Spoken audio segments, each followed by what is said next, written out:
What's driving the markets this week? What's on investors' minds as they look ahead? Find out in 10 minutes or less on the Markets Podcast from Goldman Sachs. Listen now. How can you free your team from time-consuming office tasks? Amazon Business empowers leaders to not only streamline purchasing, but better support their teams. Smart business buying tools enable buyers to find and purchase items fast so they can focus on strategy and growth. It's time to free up your teams and focus on your future. Learn more about the technology, insights, and support available at amazonbusiness.com. At GSK, our focus is on doing the right thing for patients. We believe they should be free to focus on doing what they love, especially when they're living with a disease like cancer. That's why we focus where we can make the biggest difference, matching the right treatment with the right patient. At GSK, we're pioneering advanced technologies like antibody-drug conjugates that precisely target and attack cancer cells. By uniting science, technology, and talent, we work tirelessly to stay ahead of cancer together. Visit gsk.com to discover more. Bloomberg Audio Studios. Podcasts, radio, news.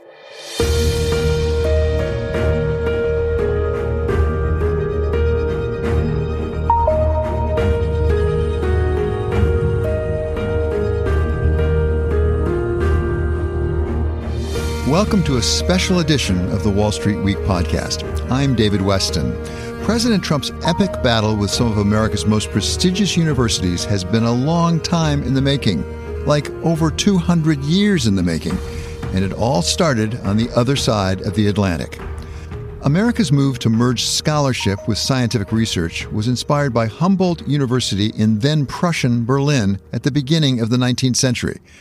A Yale graduate named Daniel Coit-Gilman saw for himself the possibilities when he traveled to Berlin in the 1850s on a European tour.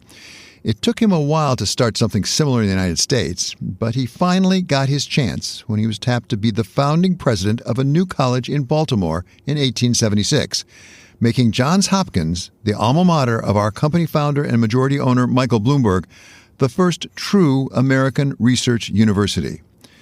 Over time, others followed suit, with MIT taking the idea in a somewhat different direction for what it called applied research in the early 1900s, funded not by the wealth of a private donor like Mr. Johns Hopkins, but by some of the large corporations of the day, such as General Electric and AT&T. It wasn't until World War II that the federal government really got involved.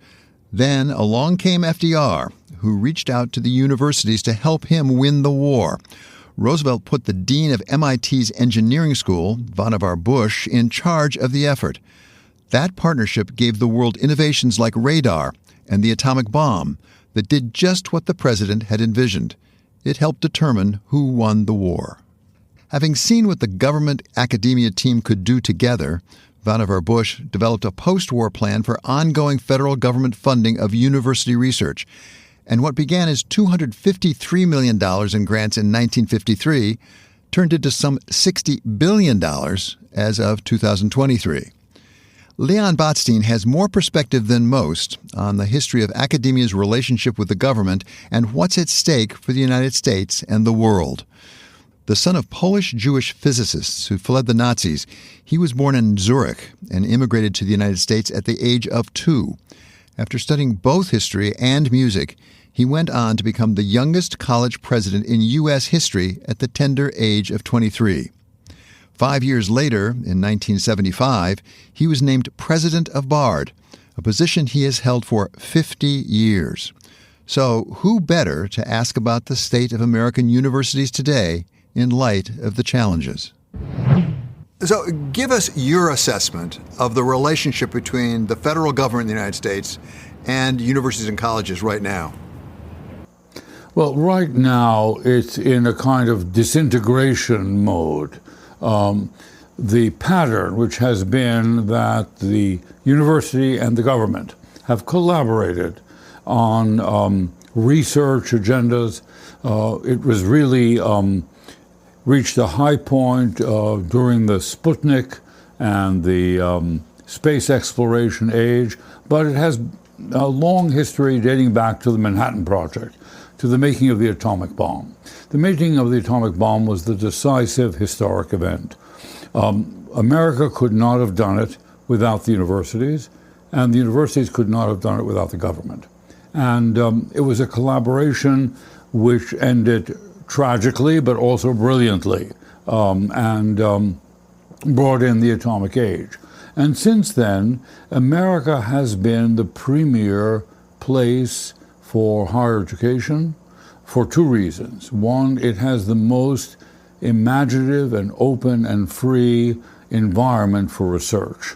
There's a lot of academic freedom, and there's no hierarchy. There's no top professor telling the young professor what to do in the sciences, quite as there is in the old European tradition, which has been imitated both by the Russians and by the Chinese. And there isn't a constraint, and also new departments can be created, new fields can be created. There's a lot of flexibility in problem solving, which has placed American science in the forefront. And with the forefront of American science comes its dominance in technology and in economics. So you have a collaboration which has worked wonderfully for reasons that I do not understand. The Trump administration has decided to break this up, to unravel this. The claim is that the universities are woke. Well, universities have always had majority opinions. You know, the universities were in the forefront of the America First movement, which opposed America's entrance in World War II. Every generation has had its political incarnation on the university. But the point is that this claim of wokeness is wildly exaggerated, and furthermore, there is the illusion that the real problem here is the failure to protect the Jewish students and Jewish staff and faculty. I'm a Jew, an active member of the Jewish community, and I think this is also wildly exaggerated. And anti-Semitism has been part of American culture. It's been part of university culture. However, the university has been the most open and responsive to the aspirations of the Jewish community. The idea that the university is anti-Semitic is ironic and not actually true. So, for reasons that are political, there is a destructive intent to demolish what has been for decades America's signal competitive edge throughout the world. When we talk about colleges and universities in the United States, the country is blessed with a wide range of institutions. Are the challenges you identify right now across the board, or are they more targeted on what I would call the elite institutions? Well, they're not at the elite institutions. They are at the Research One universities. So you're right. America has a kind of patchwork quilt of many different kinds of institutions, much more varied than other developed societies in the West particularly. And so you have public research universities as well as private research universities. Then you have smaller universities that aren't quite as research heavy. And then you have purely undergraduate institutions. Then you have community colleges. So you have a really wide variety of institutions that serve different constituencies. There's one thing that these institutions all have in common. America suffers from an antiquated financing scheme for its universities. Our great public university system was really created during the presidency of Lincoln with the Morrill Act and the creation of the great state universities.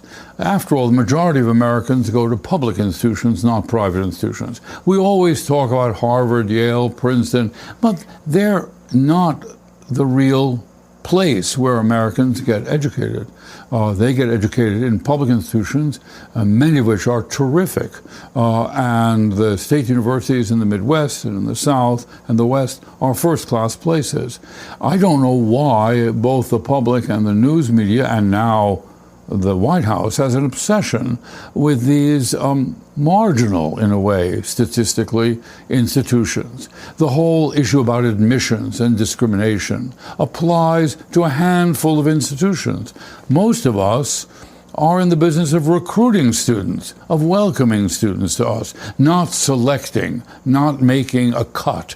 We're not a sort of a World Series baseball team. There are a couple of teams that are in that kind of world, but most institutions are not. And the best of our students in this country don't necessarily go to these elite institutions. There's a myth that somehow your career will be better if you go to one of these institutions. That isn't the case.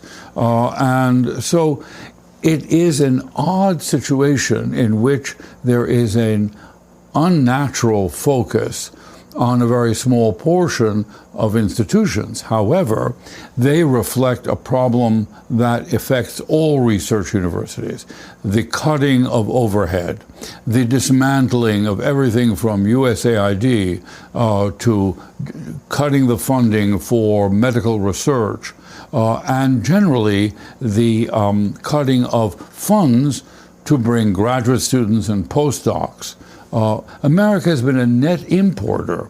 It also ties in with this anti-immigrant policy, which is completely ridiculous. Factually, without the great immigration from Europe in the 1930s and 1940s, America would not have emerged after the Second World War as the leader in the world in higher education.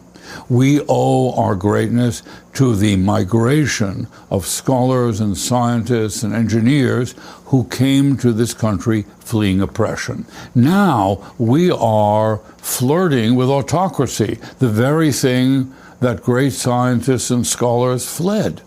It's a reversal of roles. And so it's a problem that involves every institution, because it is fundamentally about censorship and freedom. What the government is doing is using money, which as a weapon. And scientific research, learning, universities, libraries can't exist without support. It's impossible. We think of Harvard as a very rich university, the richest. So it has some endowment that's larger than 50 billion. But you and I can name several individuals who've earned a wealth level more than 50 billion in less than 20 years.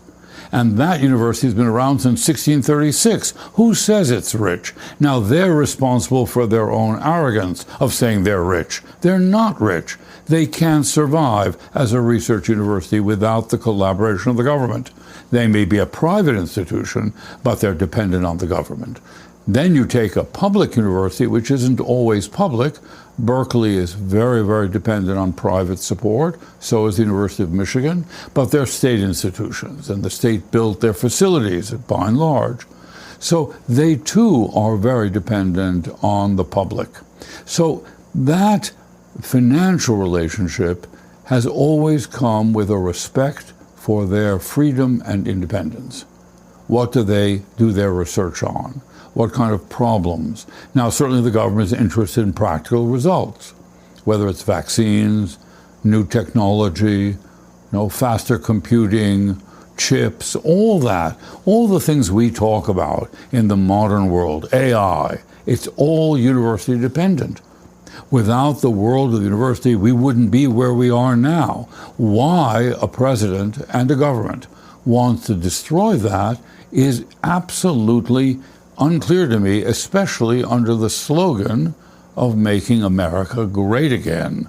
If America was and is great, one of the sources of its greatness is its university system, its knowledge production, and the connection to the economy.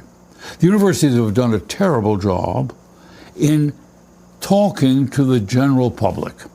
they haven't made their case clear. The people who live in the Boston area or the New York area who think, well, Columbia is some elite place. Well, a high portion of the quality of their medical care derives from those universities. The public doesn't really quite realize that. God forbid they should have a terrible illness. God forbid there should be an accident. Where is the best place for them to be treated? In great university hospitals. Where do the great university hospitals get all their technology, all their drugs, all their diagnostic equipment, the MRI, the CAT scans, all from the research labs of universities. But these institutions have believed their own rhetoric. You know, they've drunk their own Kool-Aid, you know, they smelt their own perfume. You know, they said we're rich, we're invulnerable, you know, we're independent, when in fact they're dependent. Now the liberal arts colleges, the kind of institution that I am responsible for, are not research heavy, so we're not as impacted by the current attack on funding. But the federal government is crucial to financial aid. All of our universities, public and private, are hampered by an antiquated system of financing. The in-state tuitions of state universities are too high, much too high for a country of our wealth. This is not a welfare giveaway. The more education you have, the more you earn, and that returns in tax revenue. The fact is, we push the cost of our education on the consumer, and that is completely irrational. It's an investment in the country. It's an investment in our own people, and that investment pays off. So it is simply a problem for all of us, because if the attack continues, it'll turn to squeezing out the financial aid options, which aren't strong enough, the loan options, loan forgiveness options. And then we come back to the immigration question. Much of our graduate infrastructure in science is based on students from abroad. Students who come to get their PhDs in chemistry, biology, physics, information science from abroad. We don't produce enough of our own scientists through our own educational system. And the universities bear some responsibility for that. They've sort of given that task off to schools of education. But the physicists of America, the chemists of America, the biologists of America are not training high school teachers and middle school teachers and elementary school teachers. So through the pipeline of our schools, we don't produce enough students with the determination and hard work that's required to make a career in science and technology and biomedical sciences. You mentioned that the federal government right now is using money as, I think you said, a weapon, but call it a weapon or a lever, whichever you want to call it. Have the universities to some extent given some of that leverage to the government by being too dependent upon federal funds? Yeah, it's a good question. I'm not sure that there's an alternative. The scale of research requires that you get the money from a large source. Now, the large sources are the government. The other are companies. Now, it's a very, very delicate issue about having, let's say, big pharma or big industrialists fund research. They have historically. Chemical companies, all kinds of companies have invested in research that's related to their business. And that can be good, but it can also be corrupting. The tobacco industry, for example, in its beginning of its fight against the argument that smoking is related to cancer, was willing to fund research where they already expected a certain kind of outcome, and that's not good. So one has to be very careful about the industry-research relationship. The third are private individuals, and although we have the most unbelievable inequality of wealth, and we have a fantastic number of very rich people, billionaires, not all of them are philanthropic. And we're very grateful for the few that are. But you can't rely to fund this on individuals, on private philanthropy. You need large sums of money, and the only two sources are, to some extent, industry, and the other is the public sector, taxpayer support. And taxpayer support is justified because, as I said earlier, it returns to the wealth of the nation, the taxable wealth of the nation. Education is crucial now to economy. We're in a knowledge economy century. From your perspective, which includes remarkable experience leading a distinguished university, where does this go? It's impossible to know, but as you look out, what do you think the future path is?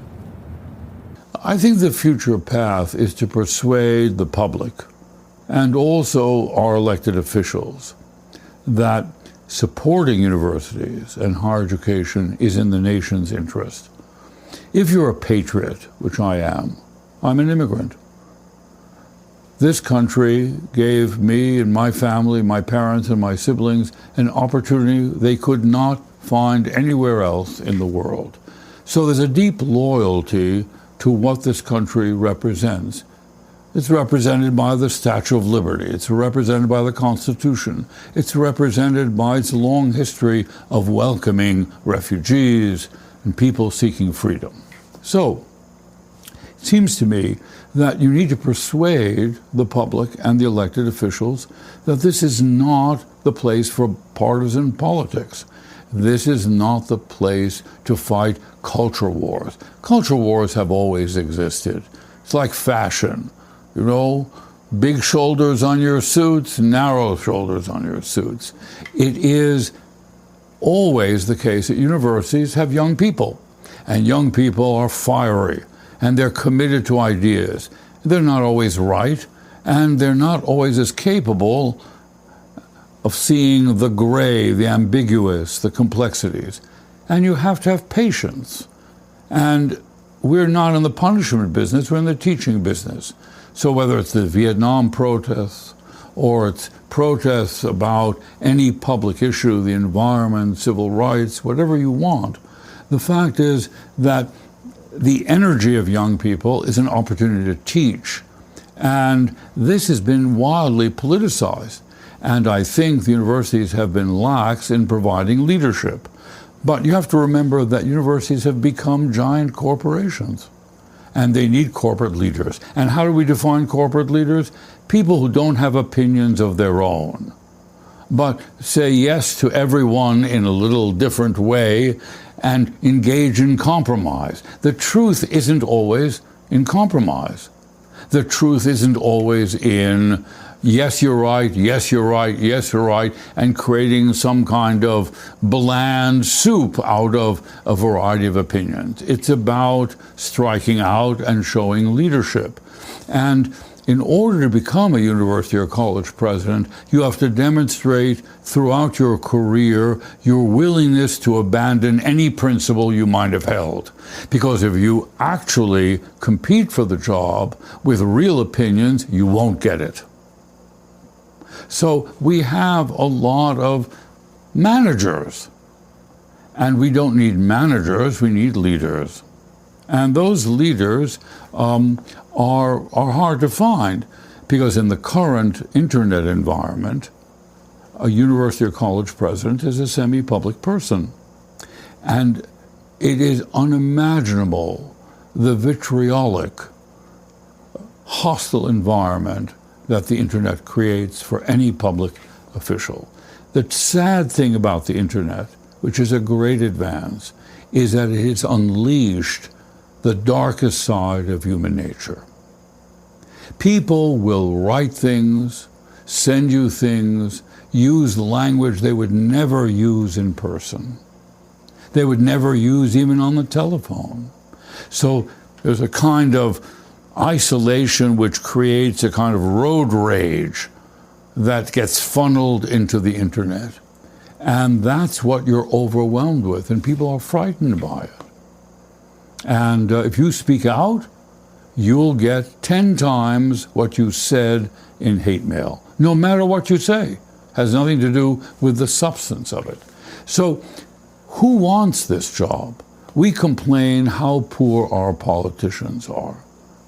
I mean, the idea, this is not a criticism, that a man of business without any public experience, without an education that really fits to lead a complex nation, without a long history of public service, is the President of the United States, is an indication of how few very good people want the job. And the job is decreasingly attractive. And, if you're a judge and now you have to make a decision on some executive order from the president and you act against the president, you're a target. And what person with a family, with some measure of sanity, wants to put themselves in the line of fire? So we are eroding democracy by diminishing the attraction of public service as a career. So the fact is that the university needs more leadership, and leadership that is principled. And it seems to me that the people that choose the president, which is not only the governing board, but the faculty, have to be more willing to take risks in finding leaders that stand for something.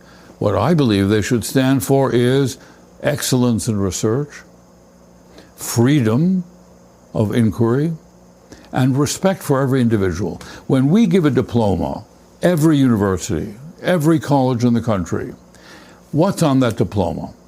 Just your name. Nothing about your identity. You're not a member of a group. You're just John Smith, Jane Smith. You're an individual, that unique person that you are. That's your degree. That's your accomplishment. We don't teach groups. We teach individuals. And we need to treat all of them fairly. That's why in the old days, in the movies, you see people in universities with gowns. Why were there gowns? To camouflage their origins, their mode of dress. Everybody was a learner, even the faculty. So that ideal of a place where the individual is treated as an individual, but not as a representative of some political group, some ethnic group, some way we segregate ourselves from another. That ideal of university is what has to be defended.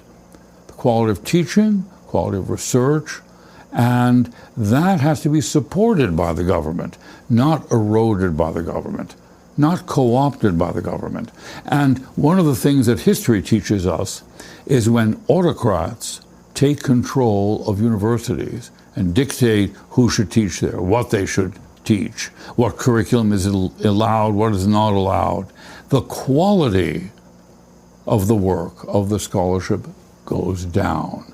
This kind of autocratic intervention spells the death of American excellence in the university. That does it for us here at Wall Street Week. I'm David Westin. See you next week for more stories of capitalism.